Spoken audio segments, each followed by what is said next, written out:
ये मान लो साहब 10 साल से तो मैंने उस समार तोते धान देखे हैं और बाप दादा तो कत्ते ही चले आ रहे हैं। यानी लगभग 30-35 साल धान हो गई। हाँ 30-35 साल से हम धान कर रहे हैं। हमारा सल्फर होता है, ये फंगीसाइड होता है। जब इस समय मक्के की हमारी करब जुत रही है तो नीचे कवक बनेगा, फंगस आएगा, उसको सिस्टमेटिक तरीके से रोकने के लिए हमको सल्फर की अधिक आवश्यकता होगी। पहली डोज पे जिंक और सल्फर का काम नहीं होता। 27 कुंटल जी आएगी और एकड़ पैदावार बिल्कुल आएगी, वो भी धान की। बिल्कुल। ये मक्का का खेत है, आप मक्का के ये देखिए कवाड़ा देख लीजिए और ये इस खेत में धान लगा हुआ है जैसे कि आप देख पा रहे हो। तो इसमें अब पहला यूरिया खाद में क्या दें किसान भाई जिससे मक्का वाले खेत में भी भयंकर फटाव देखने को मिले, कल्ले ही कल्ले देखने को मिले। तो इसके लिए हमारे किसान भाई मक्का वाले खेत में क्या खाद लगा रहे हैं, क्या इस समय स्थिति देखने को मिलने वाली है, ये आइए हम पूरी जानकारी लेंगे यहाँ पे किसान भाइयों से। और वैसे अगर आप यहाँ देख पा रहे हो कि अभी यहाँ पे एक एक सिंगल पौधा खड़ा है और एक एक सिंगल पौधा के बाद यहाँ पे अब क्या होने वाला है, 8 दिन में किसान भाई कह रहे हैं कि आपको हरा भरा ही दिखेगा, पूरा भर जाएगा खेत। तो नमस्कार जी सर। नमस्कार जी भाई साहब। तो ये खाद लगा रहे हो? जी सब खाद लगा। तो अभी जो आप खाद लगा रहे हो ये पहला खाद है?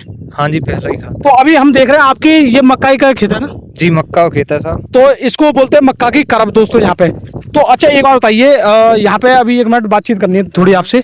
तो ये पहले यूरिया खाद में मैं देख रहा हूँ आप खाद लगा रहे हो कि क्या क्या डाल रहे हो इसमें? इसमें साहब नाइट्रोजन के लिए हमने यूरिया डाला है। अच्छा और अच्छा पहले 1 मिनट में क्या डाल रहे हो ये तो आपसे बाद में पूछूंगा। पहले मुझे एक बात बताइए, मक्का वाले खेत ये आपका जैसे है लेकिन बराबर में खेत बिना मक्का वाला है तो पैदावार किसमें ज्यादा आएगी? मक्का वाले में ही ज्यादा आएगी, जबकि ये तो काफी न्यूट्रिशन खींच लिया इसने तो पिछली फसल में। इसी के लिए तो खाद लगा रहे हैं साहब। तो खाद तो पड़ोसी भी लगाता है? पड़ोसी लगाता है, क्या लगाता है ये मेन चीज है। आपको लग रही है प्यास, आपको दिया जाए खाने को तो अच्छा लगेगा आपको। यानी खाद तो सब लगाते हैं लेकिन खाद में दिया क्या जा रहा है ये इम्पोर्टेंट है। ये मेन बात है सर। इससे आपके फुटाव में बढ़ोतरी होती है। जी जी। तो मक्का वाले खेतों में आप पैदावार क्या लेती हो? मक्का वाले खेत में भी हम पैदावार आप मान के चलिए हमारे यहाँ के बीघा के हिसाब में हम 4 से लेके और 5.5 के आसपास ले सकते हैं।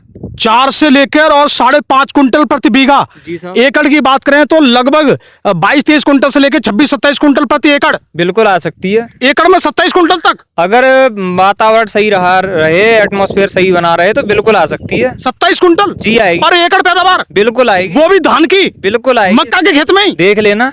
तो भाई साहब ये क्या लगा रहे हैं ये आपको पहले हम आपको दिखा देते हैं, पूरी जानकारी इनसे अभी करेंगे। लेकिन वहां पे इनका पूरा अभी सिस्टम रखा हुआ है जो ये खुद लगा। सर वैसे आप धान कितने सालों से कर रहे हो? ये मान लो साहब 10 साल से तो मैंने उस समार तोते धान देखे हैं और बाप दादा तो कत्ते ही चले आ रहे हैं। यानी लगभग 30-35 साल धान हो गई। हाँ 30-35 साल से हम धान कर रहे हैं। पहले ट्रॉली 7.5 HP की ट्रॉली थी, पेट्रोल इंजन और डीजल इंजन, उससे कर रहे थे, फिर ट्यूबवेल लगा और अब समरसेबल है। और वैसे भी मुझे ये मालूम पड़ा है कि आपने इस क्षेत्र में अपने गांव में सबसे पहले आपने धान किया है। हाँ जी साहब। मतलब आप ही लेके आए धान को? ये जब उस समय की बात है, नरेंद्र वैरायटी का प्रचलन था, तब से धान हमारे यहाँ हो रहे हैं। तो अब दोस्तों इनका ये देखते हैं, यहाँ पे पूरा आडंबर रखा हुआ है जो इन्होंने लगाया है। तो हमारे जो कैमरामैन है वो एक एक करके यहाँ दिखाएंगे। तो भाई साहब आप ये बताइए इनमें से लगाया क्या क्या है अभी आपने, थोड़ा एक एक करके दिखाइए थोड़ा। यूरिया के अलावा ये 4 प्रोडक्ट हैं जो अभी हमने, यानी यूरिया तो खत्म हो गया और ये प्रोडक्ट है ये। तो एक आपने लिया है ये 90% वाला सल्फर 90% एलिमेंटल सल्फर लिया है। एलिमेंटल जी। ये क्या होता है? सल्फर में 2 तरीके के टाइप होते हैं, एक तो होता है WDG, एक होता है एलिमेंटल। अगर हम WDG की तरफ जा रहे हैं तो हम 80% सल्फर यूज कर सकते हैं, और अगर हम एलिमेंटल की तरफ जा रहे हैं तो 90% के फॉर्म में आता है। तो दोस्तों ये एलिमेंटल सल्फर इन्होंने लिया है और एक इन्होंने लिया है, ये क्या है सर? ये साहब एक बायो प्रोडक्ट है जी जो, हाँ इसमें क्या बोलते हैं आपका बेंटोनाइट GR 80% फॉर्म में होगा, ऑर्गेनिक स्वीट्स 4% होंगे, ह्यूमिक एसिड 10% ही फॉर्म में होगा, और 6% इसमें अमीनो एसिड और भी चीजें होती हैं। ये चीज है जी। अच्छा, और एक आपने ये डब्बा लगाया, ये क्या है? ये तो लिख रहा है कल्ले मेकर, कल्ले बनाने वाला। हाँ साहब कल्ले ही बढ़ाएगा ये। धान में कल्ले। बिल्कुल साहब। ये क्या है, इजराइल जो हमसे एग्रीकल्चर तकनीकी में बहुत ज्यादा कहीं आगे है जी, तो उसकी मदद से तैयार किया जाने वाला प्रोडक्ट है ये। गोरखा एग्रो हमारे इंडिया में जो बायो प्रोडक्ट पे काम कर रही है कंपनी, उसके और एक इजरायली कंपनी के द्वारा बना हुआ प्रोडक्ट है दोस्तों। लेकिन इन बातों से, इन जानकारियों से मुझे एक चीज दिमाग में आ रही है, ये आपको बताऊंगा, आपको भी शायद या तो हंसी आएगी या आपको लगेगा कि हाँ पॉइंट वाली बात है। वैसे तो इस पे इन्होंने लिख दिया कल्ले यानी कल्ले मेकर, जो आपके धान में कल्ले करता है। लेकिन इसके बाद इन्होंने एक प्रोडक्ट ये भी लिया है, ये 4 किलो का पैकेट है, ये जिंक है 33%। साहब। जिंक लगाई, उसी की वजह से सल्फर लगाना पड़ा, वरना अब ये किसान भाई मुझे बताएंगे ये तो पागल बना रहा है। पहली डोज पे जिंक और सल्फर का काम नहीं होता, वो नहीं होता। लेकिन आप तो लगा रहे हो।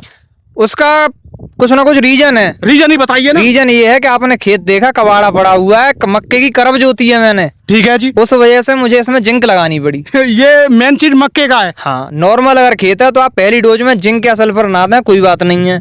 लेकिन अगर आपने करब जोती या तीसरी फसल ली है जिसका बेस्ट आपने उसमें जैविक प्रक्रिया से खाद बनाने के लिए यूज किया है, अगर आपको खेत में गलाना है उस तरीके से करना है तो आपको जिंक देनी पड़ेगी, जिसमें 33% मोनोसल्फेट सल्फेट मोनोहाइड्रेट जिंक इसमें आपको यूज करनी पड़ेगी जी।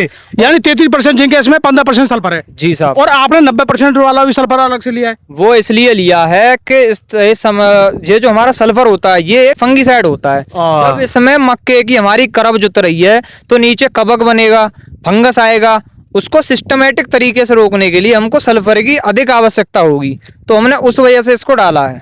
तो जैसे आपका अनुभव है ये तो काफी अच्छा देखने को मिल रहा है। एक बार मैं दिखा भी दूं, जैसे आप इसमें ये कहना चाह रहे हो, जैसे ये है, ये इसकी जो लकड़ी है, तो लकड़ी है, ये आप कह रहे हो इसमें फंगस लगेगी इसकी वजह से, इसमें आप कह रहे हो फंगस बनेगी, इसके लिए आपने सल्फर डाला है। इसको गलाने के लिए हमको नाइट्रोजन की आवश्यकता होगी। वो तो अभी यूरिया दिया है आपने। हाँ, यूरिया दिया है। वैसे खेत में भी नाइट्रोजन होता है जी। हमारे एटमॉस्फेयर में भी जो हवा चल रही है उसमें 78% नाइट्रोजन होता है, लेकिन ये जमीन में नहीं होता इतना। जमीन में नहीं तो जमीन को पौधे को अलग से देने के लिए हमको यूरिया का प्रयोग करना पड़ता है।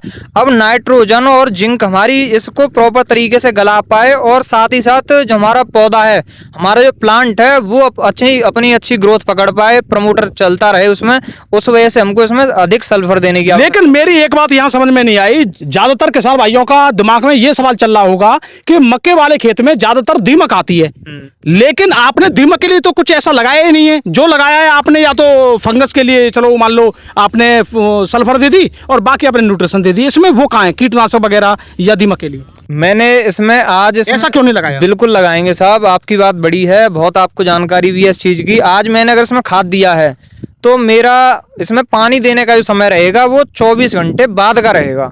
24 घंटे तो हल्की कीचड़ या फिर हल्का चिपचिपा पानी रहे खेत में, ठीक है। उसके बाद में इसको इतना पानी मिले कि ये इसमें अच्छी से श्वसन कर पाए।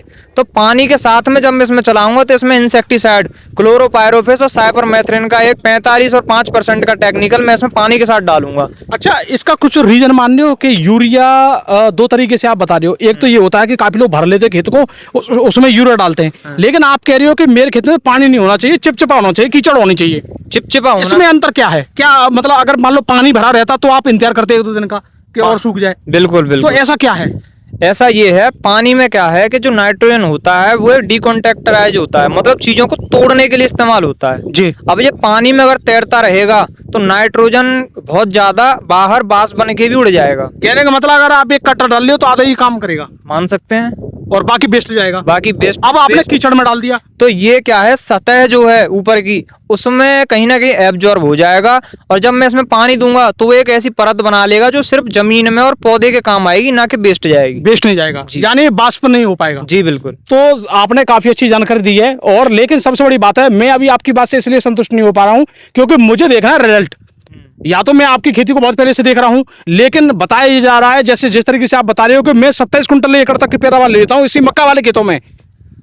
हाँ साहब, मक्का वाले खेतों में आप ये मान के चलिए अमूमन इतनी पैदावार आ जाती है। थोड़े रख रखाव और समय पे चीज़ों को देना, और एक जलवायु जो परिवर्तन, कोई असीमित बारिश या असीमित सूखा या फिर कोई ऐसा रोग भयंकर, जैसे मान लो समय पे जाके हॉपर के कुछ कीड़े या फिर इंसेक्टिसाइड ऐसे आ जाते हैं, ये चीज़ें ना आए तो इतनी पैदावार अमूमन कोई भी किसान, मैं नहीं कोई भी ऐसे ले सकता है। नहीं, मैं तो आपकी देखना चाहूंगा क्योंकि आप थोड़ी अच्छी तरीके से कर रहे हो। अच्छा, यहाँ पे सबसे बड़ी बात है, जैसे हम अभी खेत देख रहे हैं तो अभी आपने ये जो धान किया है ये वैरायटी कौन सी है? ये साहब 1509 वैरायटी है। 15 की इतनी पैदावार फिर भी बहुत बड़ी साहब 4 से 5 कुंटल बीघे में पैदावार इसकी आएगी।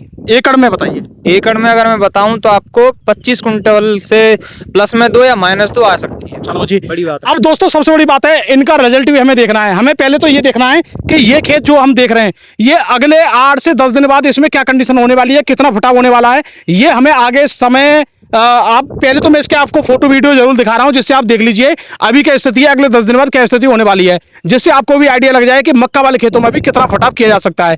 दूसरी बात, इस पे हम खेत पर काफी नजर रखेंगे। और पहचान के लिए बता दूं, भाई साहब थोड़ा पीछे हटिए, पहचान के लिए बता दें, ये इनका यहाँ पे बिल्कुल ट्यूबवेल लगा हुआ है और यहाँ पे आप देख रहे हो ये लट्ठा है और यहाँ पे ऊपर ट्रांसफार्मर भी लगा हुआ है। तो लोकेशन भी आपको बता दिया, यहाँ पे 8 दिन बाद फिर हम विजिट करने वाले हैं इस खेत पे। क्यों भैया विजिट करें? बिल्कुल साहब, तुम्हारा खेत है, जब मर्जी आप। कितने दिन में रिजल्ट आ जाएगा? आप 10 दिनों बाद आप इसको मॉनिटरिंग कर सकते हो। चलो जी, अगले 10 दिन बाद दोबारा दोस्तों इनकी वीडियो बनाएंगे और पूरा देखेंगे। अगर नहीं फटाव आया तो क्यों नहीं आया, और अगर फटाव आया है तो ये आपको पता ही है, ठीक है।